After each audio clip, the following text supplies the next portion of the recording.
present tomorrow. Okay. Hello, everybody. Everybody knows me here. So my presentation is a little different. I'm not going to depend much on the screen, so there's not going to be a lot of. So my personal story.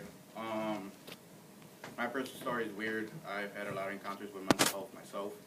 Next slide, please. In 2014, I was hospitalized in a hospital called Heart Grove. I was in there in and out every day for 1 month. It's scary, I know, but I was diagnosed with something called psychosis.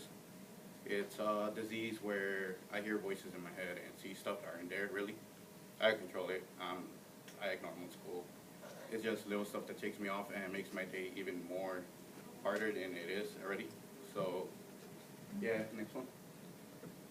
I should say 2015. 2015, I was in another hospital called River Edge Hospital for a month and a half. Completely in, no in or out, locked in. Not only for psychosis, but other mental illnesses such as bipolar disorders, anger issues, depression, a lot of stuff. I can smile about it now. Next one. Okay, so the problem with any hospital, in my personal experience, is funding. There's no funding in there. All patients, there's overcrowded, patients are in and out, immediately discharged, not really treated right. Where there's no point to where the patients feel they're being well taken care of. And one of my experiences, I met a kid there that was there for schizophrenia and other weird stuff that, such as like personality disorders and much more. He was beat at one point because he tried resisting being knocked out with a shot. And it was scary, and in the inside houses, there's low plumbing, a lot of stuff like that. Everybody's heard about asylums back in the 1980s, correct? Mm-hmm. Like the horror stories, or that show Americans Horror Story, or whatever. Asylum. Yeah, most of it was true. And one of the most craziest ones was the ice pick lobotomy. Has anyone heard of it? What they will do is, if you're diagnosed with a mental illness, what they will do, they will put an ice pick right here, right under the eyelid, and break it right through to your skull. What it did, this doctor was awarded a Nobel Peace Prize, may I say. People believed it, and everybody was trying to do it. 1/3 of his patients recordedly said they felt better. 2/3 they were institutionalized inside an asylum, overcrowding, making mental illness a bigger thing than what it already was. Next one, please. And here's something that an organization called NAMI created. It's called Imagine If, and this is on the schizophrenia side. And I'm going to ask you guys a question, and I really want answers back, okay? Have you guys ever gone for 24 hours without sleep, or 48, or even more? What do you guys feel when you guys did that? Really tired. Really tired, Yeah. right? Sleep the whole day. Jose? Tired. Okay. Has anyone ever dozed off for a second and woken up startled and didn't know where they're at? Like, for even a brief second. Yeah. You guys felt really confused, right?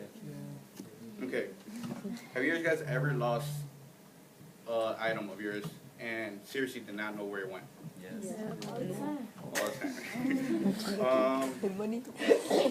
Imagine being driving somewhere, and your directions get messed up everywhere. Your north and south are different places. Everything's all confused.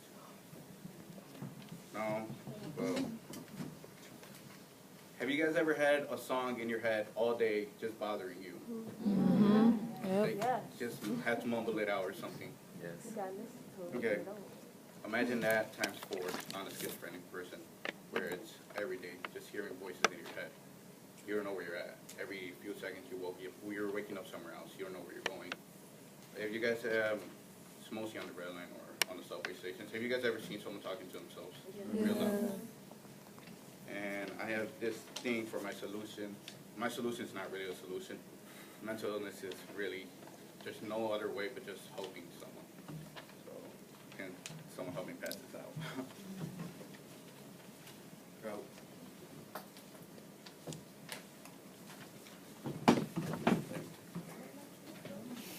Okay. This is just part of my solution to help combat mental illnesses within the society itself. My why question really is, why is mental health a taboo subject within the society, and what can we do to help them? This is just an emergency what if someone around you is ever in a has an MI crisis, mental illness crisis, and what to do and what's the best ways to combat it. One of the best ways I've seen personally is always be calm with the person and always listen to what they're saying, and one person. If it's multiple people, always remember, just talk clearly, calmly, and just follow any orders they ever say, because a patient is unpredictable, really is. And next slide, please. Oh, yeah, sorry. Next one. I already did that one. That's it? Okay. So, now to get to the data. The only reason why I didn't put any data up here is because, unlike everything else, psychology is a really weird thing. There's no way to actually have numbers on paper saying this helps, this doesn't, you know? Mental health, even though there are ways of combating it and there are medication that helps, not all medication helps with everybody, and not everybody's the same. Mental health could be genetic, could be your past, could be trauma that you've seen, it could be anything. And it's really hard.